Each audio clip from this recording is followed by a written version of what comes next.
Bien, como les decía recién, ahora les voy a compartir la presentación teórica que tienen en comunidades. Lo que vamos a ver hoy es, vamos a arrancar con una introducción teórica del tema series de tiempo.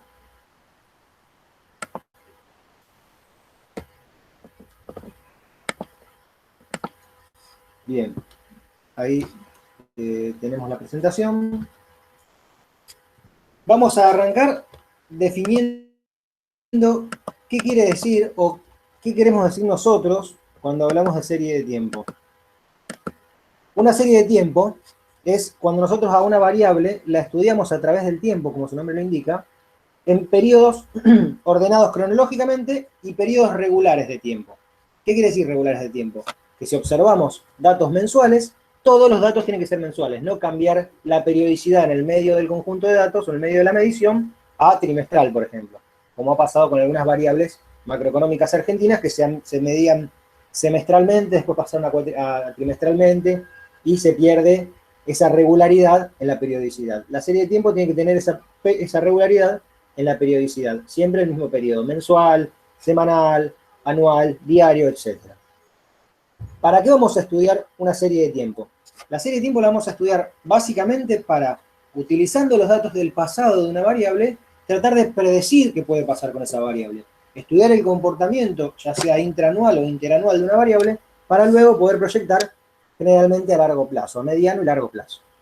Las proyecciones a largo plazo son de más de un año. Se puede estar proyectando una variable a 3, 4 meses o a 3, 4 periodos, pero generalmente, comúnmente se hace de 2 a 10 años, como las proyecciones más amplias y también más, las más ambiciosas. Obviamente, cuanto más amplia sea la proyección, más error puede llegar a haber porque estamos más alejados de lo que es el último dato, o sea, el presente. ¿Qué pautas o qué características, qué componentes tiene una serie de tiempo? Tiene 4 componentes identificables, no observables, pero identificables, que pueden estar más o menos presentes. La combinación de esos 4 hace la serie de tiempo.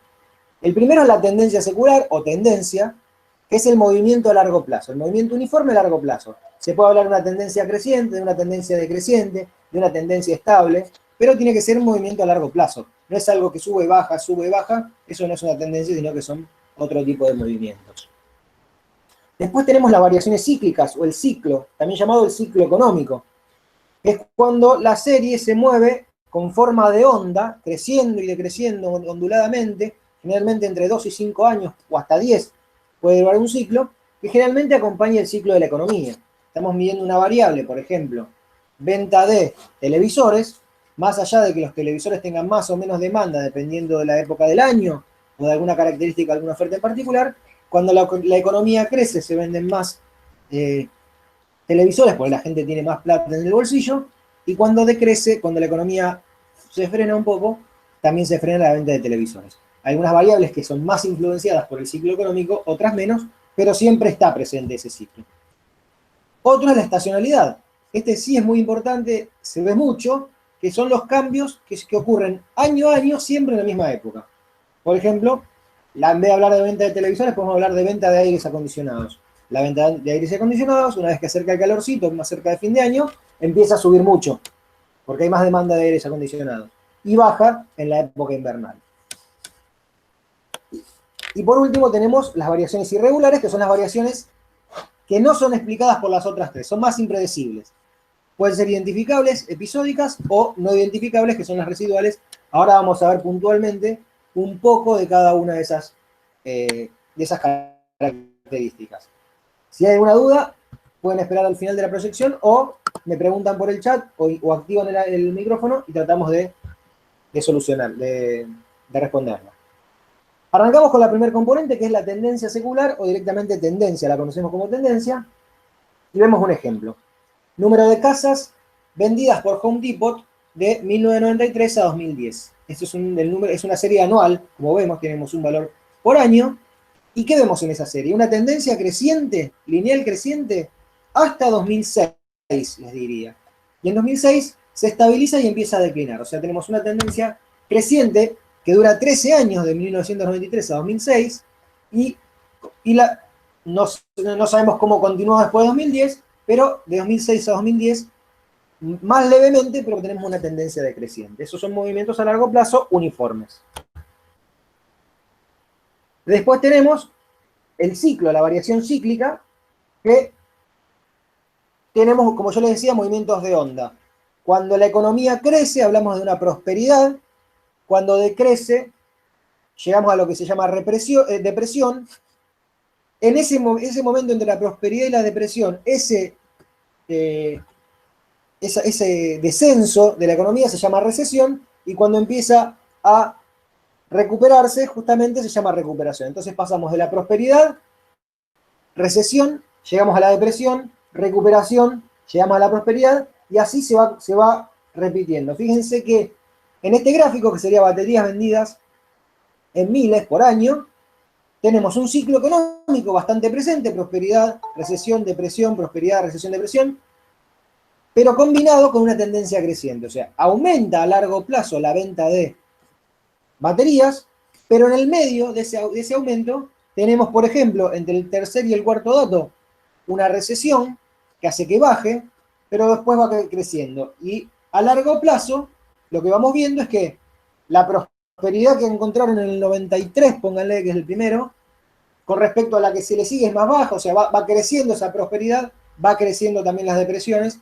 Entonces combinamos esas variaciones cíclicas con una tendencia lineal creciente. La siguiente componente, la más presente, y que a veces hasta nos ensucia, nos contamina un poco los datos, es la estacionalidad.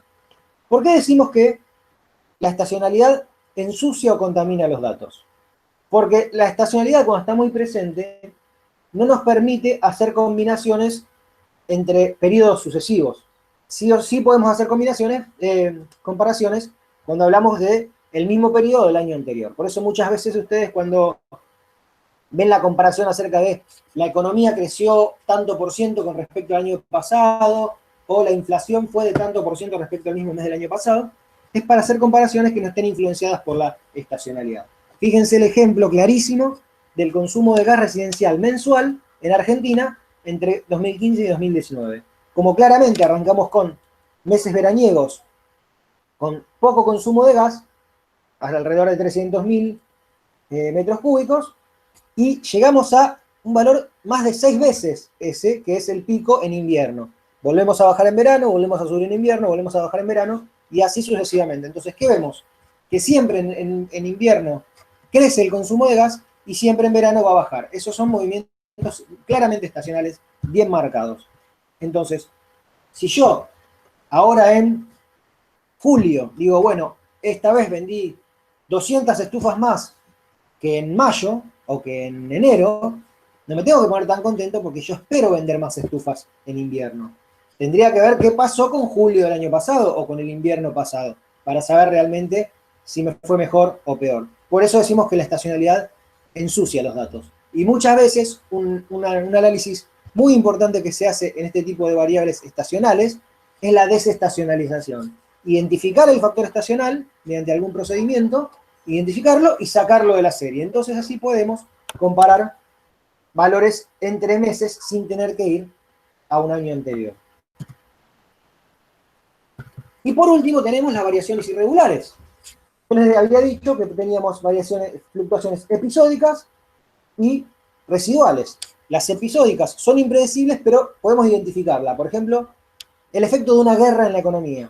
No se puede predecir, pero sabemos cuando pasó que ese bajón que hubo fue por la guerra, o una intervención estatal, o la quiebra de alguna empresa grande, o alguna crisis económica, o como estamos viviendo ahora, una pandemia.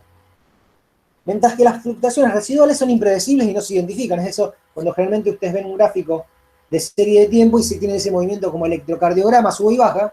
No es que pasa algo que sube y algo que baja, son fluctuaciones residuales, casi les diría aleatorias, que no se pueden identificar. Fíjense el ejemplo que tenemos en el gráfico: comisiones de una agencia de viajes entre junio de 2019 y marzo de 2020. Como venía más o menos en un nivel entre 4.500 y 7.000 dólares mensuales, y en marzo bajó a menos de 2.000.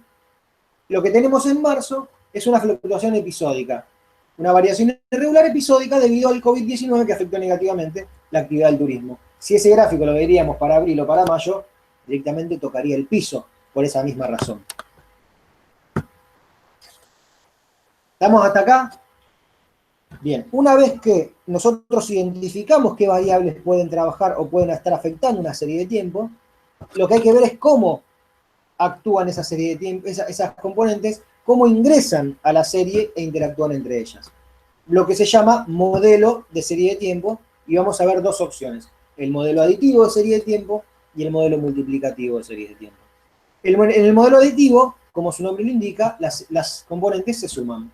Entonces tenemos la serie I sub t, que sería el valor de la serie I en el periodo t, es igual a la tendencia, más el ciclo, más la estacionalidad, más el irregular. Fíjense, tendencia lo simbolizamos con la letra T, ciclo con la letra C, estacionalidad con la letra S, e irregular con la letra I. Muchas veces se trabaja con tendencia y ciclo juntos, como el gráfico que vimos antes, en el cual teníamos el ciclo que subía y bajaba y la tendencia creciente. Si nosotros a ese modelo aditivo le restamos, una vez que identificamos la estacionalidad, se la restamos, nos quedamos con la serie desestacionalizada, o sea, tendencia, ciclo e irregular.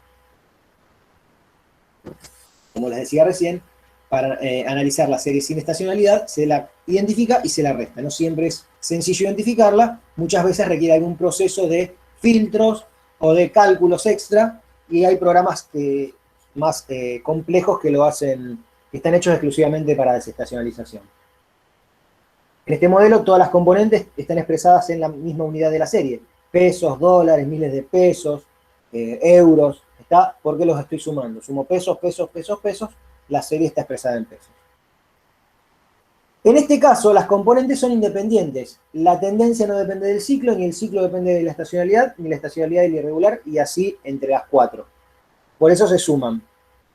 Si hubiese alguna relación, si la tendencia variara dependiendo de la época del año, o sea, estuviese interactuando con la estacionalidad, no sería un modelo aditivo lo que usaríamos, sino un modelo multiplicativo, que es el que vemos a continuación, donde las componentes T, C, S e I, o sea, tendencia, ciclo, estacionalidad e irregular, se multiplican, interactúan entre sí.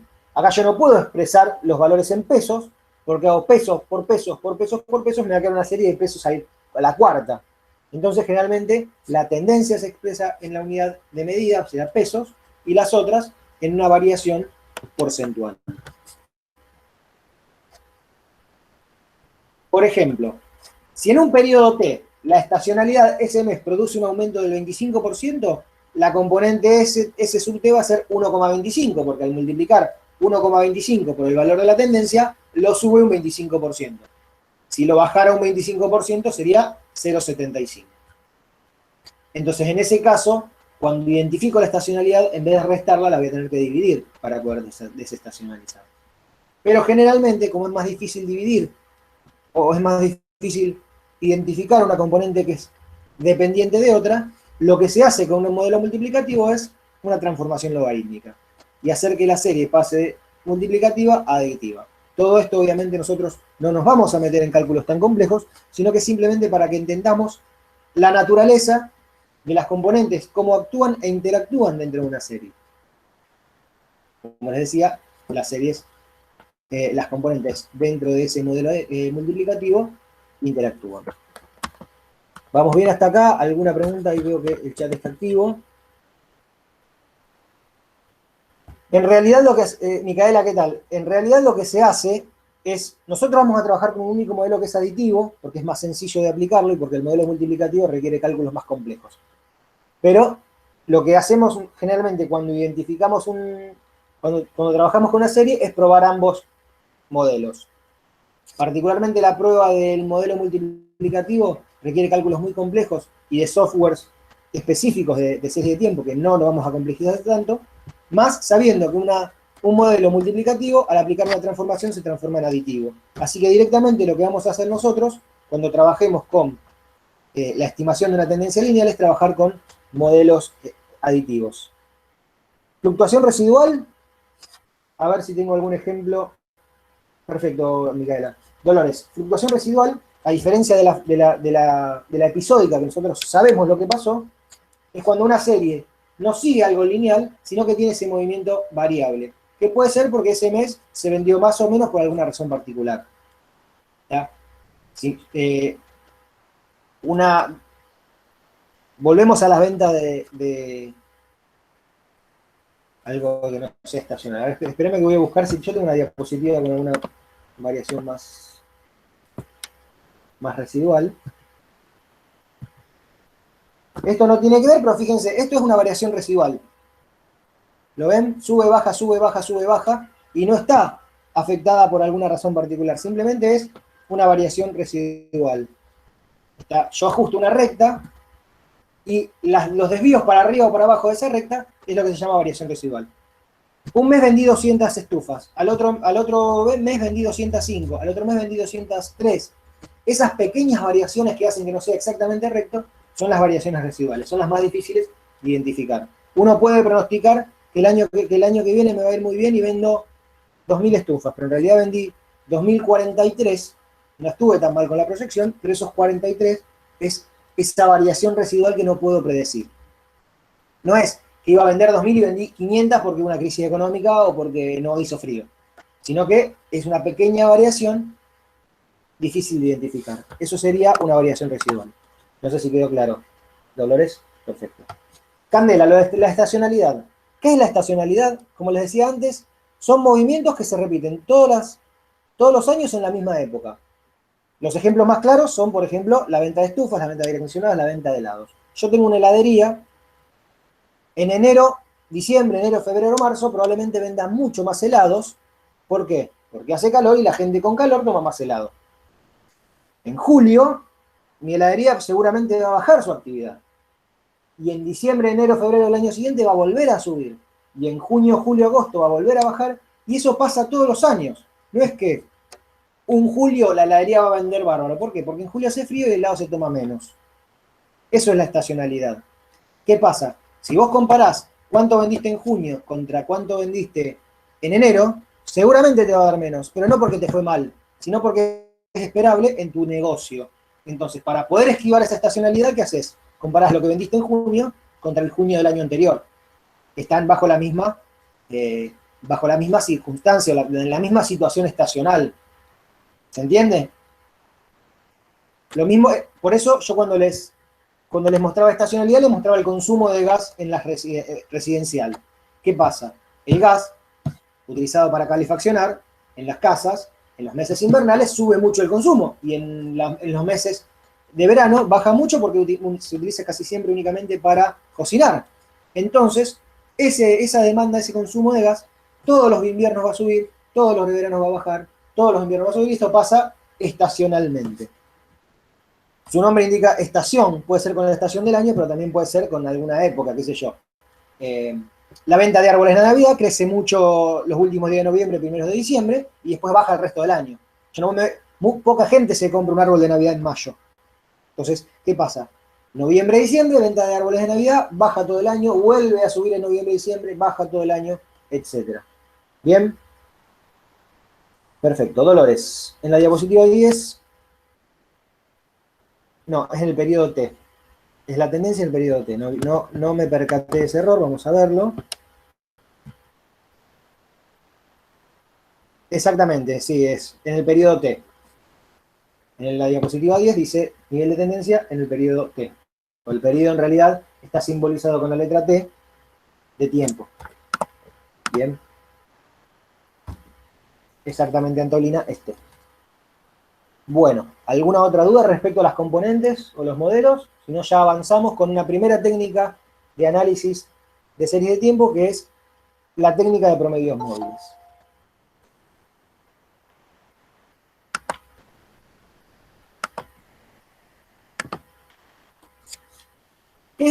¿Para qué sirve o para qué se utiliza la técnica de promedios móviles? La vamos a utilizar para suavizar una serie de tiempo y poder apreciar su tendencia. ¿Qué es suavizar? Cuando tenemos muchas fluctuaciones, como decíamos recién, residuales o estacionales o de algún otro tipo, lo que hacemos es suavizarla para poder tener mejor idea de la tendencia.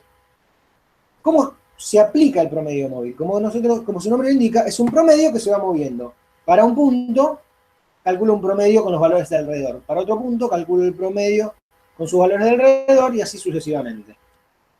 Por ejemplo, si hago el promedio de 3 años de una serie anual, es el valor y los dos, el anterior y el posterior. Y tengo los 3 años. A continuación voy a mostrarles el ejemplo de 7 años. Fíjense lo que tengo acá. Ahí voy. Bien. Acá tengo las ventas anuales de una empresa en millones de dólares entre 1984 y 2009. Anuales. El primer año se vendió 1 millón, 2 millones, 3 millones, 4, 5, etc. Para calcular el promedio móvil de 7 años, tengo que agarrar los 7 primeros valores. 1, 2, 3, 4, 5, 4 y 3. El promedio de esos 7 valores me da 3,143. Y lo puse a la altura del 1987 porque es el centro de esos 7 primeros años. ¿Está? Ese 4, que es 1987, tome los 3 valores anteriores, 1, 2 y 3, y los 3 valores subsiguientes, 5, 4 y 3. El promedio de esos 7 valores me da 3,143. El siguiente, 3,286, es 5, los 3 anteriores y los 3 siguientes. Y así voy calculando de a 7 años para obtener el promedio móvil de 7 periodos. ¿Qué pasa con los promedios móviles? Me faltan 3 datos al principio y 3 datos al final. ¿Por qué? Porque para 1984 yo no tengo 3 valores antes. Entonces, para ese valor no puedo calcular el promedio móvil centrado. Los promedios móviles se calculan centrados, porque de esos 7 valores, el más representativo es el del medio.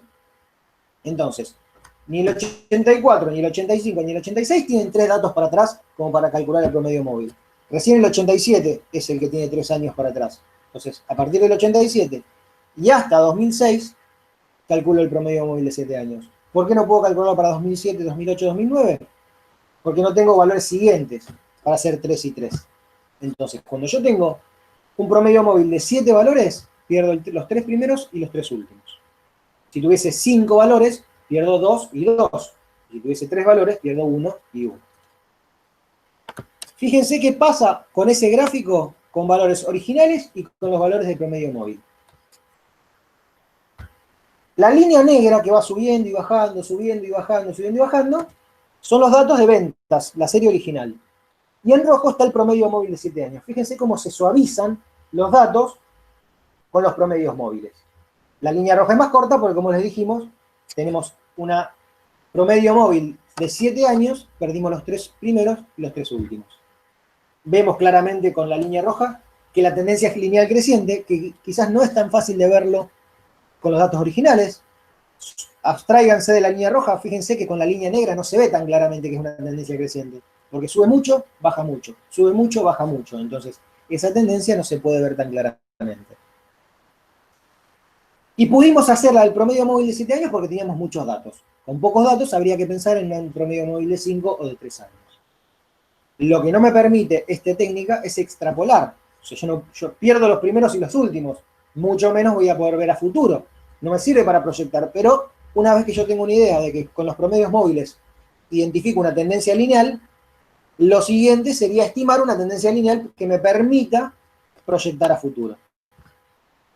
Antes de pasar a la tendencia lineal, algo que se está utilizando mucho aprovechando la coyuntura y la actualidad que estamos viviendo todos y que por algo estamos dando clases a distancia, es cuando se calculan los enfermos, los infectados o los muertos por coronavirus. Que se trabaja con, muchas veces se muestra el dato crudo, pero otras muchas veces se trabaja con 7 días para atrás y promediar 7 días para atrás. Esos son promedios móviles y se utiliza para suavizar.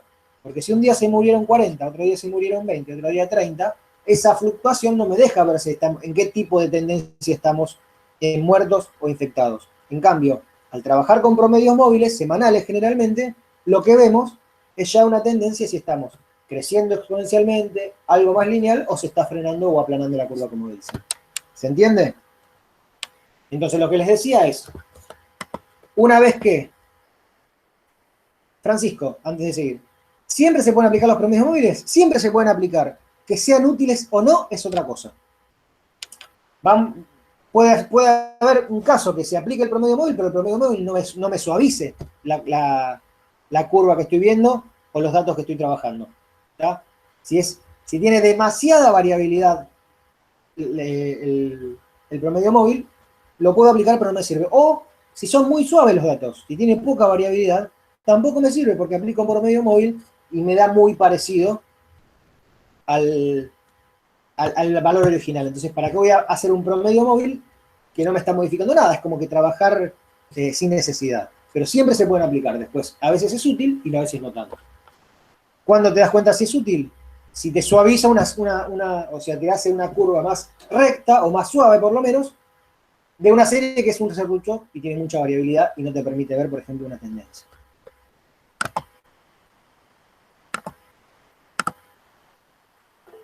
Sí, a ver, otra pregunta. Ah, bien, de nada, Francisco. Bien, como les decía entonces, una vez que identificamos mediante un suavizado, como puede ser el promedio móvil, que tenemos una tendencia lineal, vamos a estimarla. ¿Cómo la estimamos? Con algo que ya conocemos, una regresión lineal, método de mínimos cuadrados. ¿Se acuerdan que en la unidad anterior la regresión lineal se estimaba como una función lineal donde escribíamos y en función de x, una variable y en función de otra variable x? Acá vamos a escribir a la serie y en función de una variable t, que es el tiempo.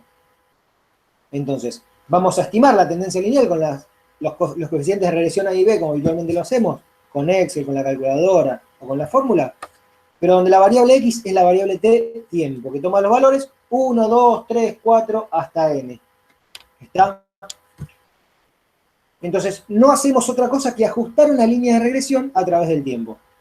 Para eso tenemos que haber visto o saber que la serie sigue una tendencia lineal. Por eso es bueno o es útil primero hacer un promedio móvil para saber si la tendencia es lineal y después aplicar la tendencia lineal propiamente dicha o de la estimación. En la práctica, para un tema operativo, van a ver que primero están los ejercicios de tendencia lineal y después lo de promedio móvil. Por el tema de cómo estamos dando las clases, cómo están organizadas las clases virtuales. Pero lo ideal sería primero hacer un promedio móvil y una vez que obtenemos o identificamos una tendencia lineal, ajustar la recta mediante una regresión. Entonces, como les decía, las fórmulas de A y B que ya vimos, donde en vez de trabajar con la letra X, trabajamos con la letra T, que es 1, 2, 3, 4, 5, 6 hasta N, o la calculadora científica, o la salida de algún programa estadístico, o el mismo Excel. La interpretación es similar. Recuerdan que en esta fórmula, volvemos a la formulita si no nos perdemos, en esta fórmula, ¿qué teníamos? A y B. A era la ordenada del origen, o sea, ¿qué valor tomaba I en promedio cuando X valía 0? En este caso, cuando T valga 0, pero cuando T valga 0 es el pasado, no me importa. Así que A no va a tener mucho sentido. Pero B sí. B era el aumento promedio en I cuando X aumentaba en una unidad. En este caso va a ser el aumento promedio en I cuando T aumente en una unidad. ¿Y qué es que aumenta una unidad de T? Que pasa un periodo, pasa un año, pasa un mes, pasa una semana, pasa un periodo de los que estemos midiendo. Entonces, como dice acá, B va a ser el aumento o disminución promedio por día, por mes, por año, por lo que estemos trabajando como periodo. Para pronosticar valores futuros, lo que voy a hacer es reemplazar el valor de T por un valor futuro. Yo tengo 10 datos y quiero pronosticar 2 más, voy a reemplazar el valor de T por 12. Si tengo 12 datos, que sería un año mensual, y quiero pronosticar un año más, voy a reemplazarlo por 24. Y así sucesivamente, vamos a ver en un ejemplo cómo se utiliza. Hay que tener un ejemplo, si tengo 8 observaciones de enero a agosto, del 1 al 8, y quiero estimar noviembre, valorizo en la recta T igual 11, ya que del 1 al 8 es enero a agosto, 9 de septiembre, 10 de octubre, 11 de noviembre, y pronostico T igual a 11, el valor de noviembre. Si quiero enero del año siguiente, sería T igual a 13. Pequeña aclaración, gran aclaración que hay que hacer. ¿Qué pasaba con la regresión lineal? Les dijimos, no apliquen la recta de regresión fuera del rango en el que estamos trabajando. Acá siempre vamos a aplicar la recta de regresión fuera del rango, porque vamos a aplicarlo a futuro. Siempre el pronóstico a futuro. No me interesa ni el pronóstico del pasado ni el pronóstico del presente. Es el pronóstico a futuro.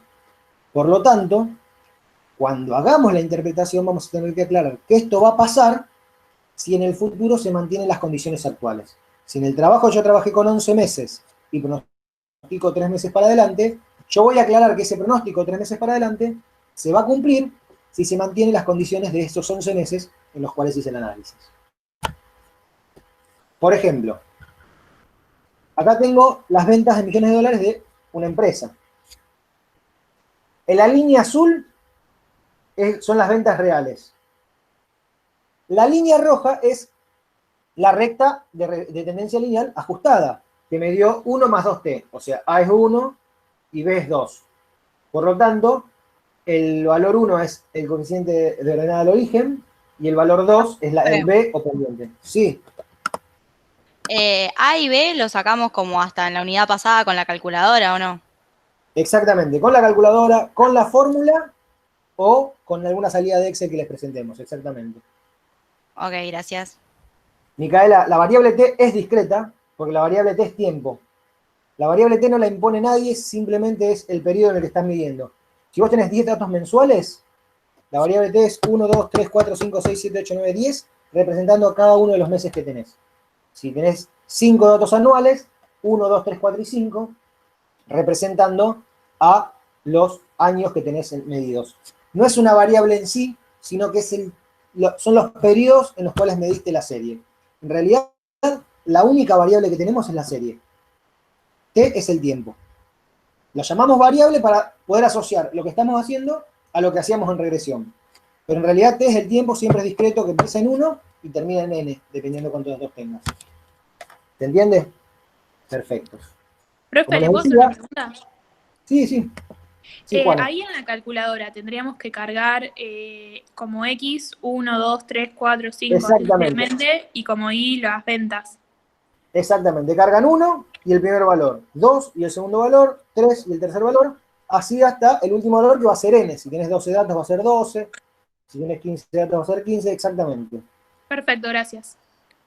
La t viene a reemplazar a la x, tanto en las fórmulas como en la calculadora. Y así también en la interpretación. Entonces, en este caso, en el que obtuvimos el valor 2 como valor de la pendiente de regresión, ¿qué me indica ese 2? Que año a año las ventas van aumentando en promedio 2 millones. ¿Está? Porque fíjense, lo que me da estimado en 2001, que toma el valor 1, aumenta en 2 en el 2002, que toma el valor 2, aumenta en 2 en el 2003 y 2 va subiendo de 2 en 2. La estimación de la tendencia. Por lo tanto, si yo quisiera para el año 2013, si T1 es 2001, T2 es 2002, T9 es 2009, para 2013 va a ser el T igual a 13. Entonces, ¿qué hago? 1 más 2 por 13. O sea, 27 millones de dólares si se mantienen las condiciones que se cumplieron entre 2001 y 2009. Si cambia por algo la tendencia, esa predicción no me sirve para nada. Esa es la aclaración que hay que hacer, porque yo sé que esa recta 1 más 2t va bárbaro entre 2001 y 2009. ¿Qué pasa a futuro? No sé. Justamente por eso tengo que aclarar que esta estimación se realiza suponiendo que se mantienen las condiciones actuales. Si no se mantienen las condiciones actuales, no puedo, ya sería adivinación, adivinar el futuro. ¿Está? Bien. Esto sería entonces la teoría de series de tiempo. ¿Cómo va a ser la práctica? La práctica está compuesta, que después ya lo vamos a ver en otras clases, un ejercicio para identificar las componentes en gráficos y después ejercicios de aplicar promedios móviles y de aplicar la tendencia lineal, ya sea para interpretar el valor de la pendiente y para pronosticar.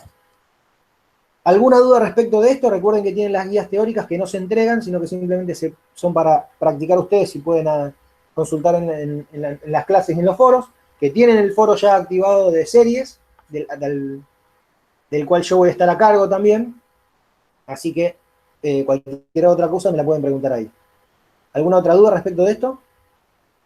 Gracias, profes. De nada.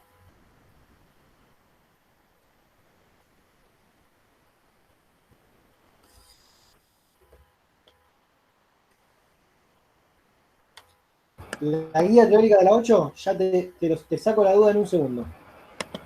Sí, sí, ya está, la guía de la 8. ¿Va?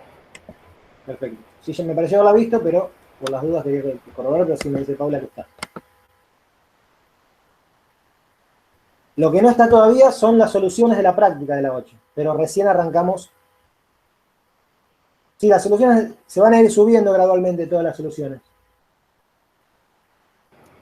Gracias, profe. De nada, Bueno, perfecto, profe. Muchas gracias. Hasta luego. de nada, hasta luego.